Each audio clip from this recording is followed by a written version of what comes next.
भारतीय ज्योतिष के अनुसार राहु और केतु कोई भौतिक ग्रह नहीं है, बल्कि छाया ग्रह हैं जो हमारे जीवन की कर्म यात्रा को संचालित करते हैं। ये दोनों ग्रह हमारे भाग्य के सबसे रहस्यमयी और प्रभावशाली कारक माने जाते हैं।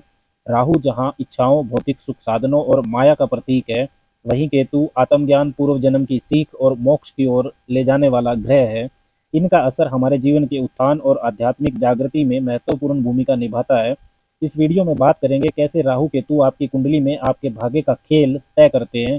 वैदिक ज्योतिष में राहु और केतु हमारी जन्म कुंडली में कार्मिक पक्ष का निर्माण करते हैं और हमारे जीवन को भौतिक मोह और आध्यात्मिक मुक्ति के बीच झूलता हुआ रखते हैं। राहु इच्छाओं, लालच, माया और भौतिक सुखों का प्रतीक है, जबकि केतु वैराग्य, पूर्व जन्म के संस्कार, आत्मबोध और मोक्ष की राह दिखाता है।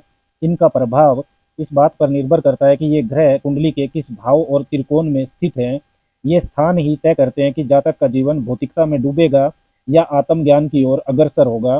भारतीय ज्योतिष के अनुसार जन्म कुंडली के 12 भावों को 4 प्रमुख त्रिकोणों में बांटा गया है, जो जीवन के अलग अलग आयामों का प्रतिनिधित्व करते हैं।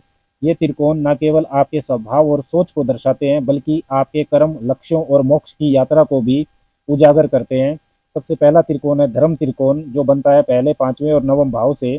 ये भाव आत्म, धर्म, जीवन का उद्देश्य, भाग्य और आध्यात्मिक उन्नति से जुड़े होते हैं। दूसरा है अर्थ त्रिकोण, दूसरा, छठा और 10वां भाव। ये भाव आपके धन, कार्य क्षेत्र, मेहनत और भौतिक सुरक्षा को दर्शाते हैं। तीसरा है काम त्रिकोण, तीसरा, 7वां और 11वां भाव। यहाँ से आपके रिश्ते, इच्छाएं, महत्वाकांक्षाएं और सामाजिक नेटवर्क का विश्लेषण होता है। चौथा है मोक्ष त्रिकोण, चौथा, 8वां और 12वां भाव। ये भाव मानसिक शांति, अंतर्मन की यात्रा, आध्यात्मिक जागरूकता और मोक्ष की ओर इशारा करते हैं। इन त्रिकोणों का विश्लेषण करके ये जाना जा सकता है कि ग्रह किस दिशा में आपके जीवन को मोड़ रहे हैं, भौतिक सफलता की ओर या आध्यात्मिक उत्थान की ओर। सबसे पहले बात करते हैं राहु के अर्थ और काम त्रिकोण में होने पर परिणामों के बारे में, क्योंकि राहु अर्थ और काम त्रिकोण में सबसे मजबूती से फल देता है।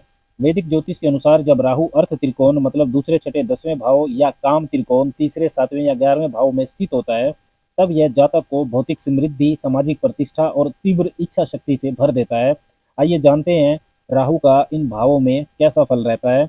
दूसरे भाव में राहु धन और वाणी का रहस्य उत्पन्न करता है। राहु इस भाव में आकर धन, भव्य जीवन शैली और पारिवारिक नाम में उन्नति की तीव्र इच्छा पैदा करता है। जातक अक्सर टेक्नोलॉजी, विदेशी संसाधनों या अनोखे तरीकों से कमाई करता है। उसकी वाणी आकर्षक लेकिन कभी कभी चालाकी भरी हो सकती है। छठे भाव में राहु शत्रुओं पर विजय का योग बनाता है। इस घर में राहु जातक को शक्तिशाली बनाता है, दुश्मनों को मात देने, कर्ज निपटाने और प्रतिस्पर्धा में आगे निकलने की अद्भुत अक्षमता देता है। कानून, राजनीति, चिकित्सा और संघर्ष समाधान जैसे क्षेत्र विशेष रूप से लाभकारी होते हैं। 10वें भाव में राहु करियर में बुलंदियों का संकेत देता है। यह राहु की सबसे प्रबल स्थिति मानी जाती है। यहाँ राहु जातक को सत्ता, पहचान और प्रसिद्धि के लिए प्रेरित करता है। अनोखे, हाईटेक या विदेशी करियर ऑप्शन से जीवन में बड़ा मुकाम मिल सकता है, परंतु नैतिकता का ध्यान ना हो तो प्रतिष्ठा पर असर पड़ सकता है। तीसरे भाव में राहु संचार और साहस की शक्ति। इस स्थान पर राहु जातक को असाधारण बोलने की कला, बहादुरी और उद्यमशीलता की शक्ति देता है। मीडिया, लेखन या स्टार्टअप में यह प्रभावी साबित होता है, बशर्ते जातक धोखाधड़ी से बचे। 7वें भाव में राहु रिश्तों में रहस्य और आकर्षण पैदा करता है। राहु यहाँ विदेशी या असामान्य जीवन साथी की ओर आकर्षण पैदा करता है। विवाह या साझेदारियां गहन, आकर्षक और परिवर्तनकारी होती हैं, साथ में कई कार्मिक पाठ भी सिखाती हैं। 11वें भाव में राहु इच्छाओं की पूर्ति और नेटवर्किंग का वरदान साबित होता है। राहु यहाँ जबरदस्त फल देता है। यह भाव धन, बड़ी उपलब्धियां, पॉलिटिकल लिंक और बड़े संगठनों से लाभ की संभावना देता है। सोशल सर्कल और प्रभावशाली मित्रों से प्रगति सुनिश्चित होती है। अब समझते हैं केतु का धर्म और मोक्ष त्रिकोण में रहस्यमयी प्रभाव। भारतीय ज्योतिष में केतु को एक रहस्यमयी और गूढ़ छाया ग्रह माना जाता है, जो आत्मज्ञान, वैराग्य और आध्यात्मिक उन्नति का कारक है। जब केतु धर्म त्रिकोण मतलब पहले, पांचवें और नवम भाव और मोक्ष त्रिकोण चौथे, 8वें और 12वें भाव में स्थित होता है, तो यह जातक को भौतिक मोह से ऊपर उठाकर आत्मबोध और मुक्ति की ओर प्रेरित करता है। पहले भाव में केतु आत्मा की खोज की तरह होता है। केतु यहाँ जातक को अपने ही अस्तित्व से विमुख करता है। आत्मचिंतन, गहरा अंतर्मन और संसारिक पहचान से अलगाव की भावना जन्म लेती है, लेकिन इसके पीछे छिपा होता है दिव्य ज्ञान और एक सच्चे साधक का जीवन। 5वें भाव में केतु रहस्यमय बुद्धि और प्रेम से दूरी पैदा करता है। केतु इस भाव में अंतर्ज्ञान, गूढ़ विज्ञानों में रुचि और आध्यात्मिक विद्या को बढ़ाता है, परंतु प्रेम संबंधों या संतान के साथ भावनात्मक दूरी अनुभव हो सकती है, जिससे मन में द्वंद्व उत्पन्न होता है। नवम भाव में केतु भाग्य से ऊपर अध्यात्म को ले जाता है। यहाँ केतु जातक को दर्शन, योग, साधना और तीर्थ जैसे मार्गों पर ले जाता है। परंपरागत धर्म या पिता जैसे व्यक्ति से अलगाव होना संभव है, लेकिन इस विरक्ति में भी जीवन का गूढ़ सत्य छिपा होता है। चौथे भाव में केतु, घर से विरक्ति, आत्मा की शांति। केतु स्थान पर आंतरिक बेचैनी और पारिवारिक जीवन में असंतोष ला सकता है।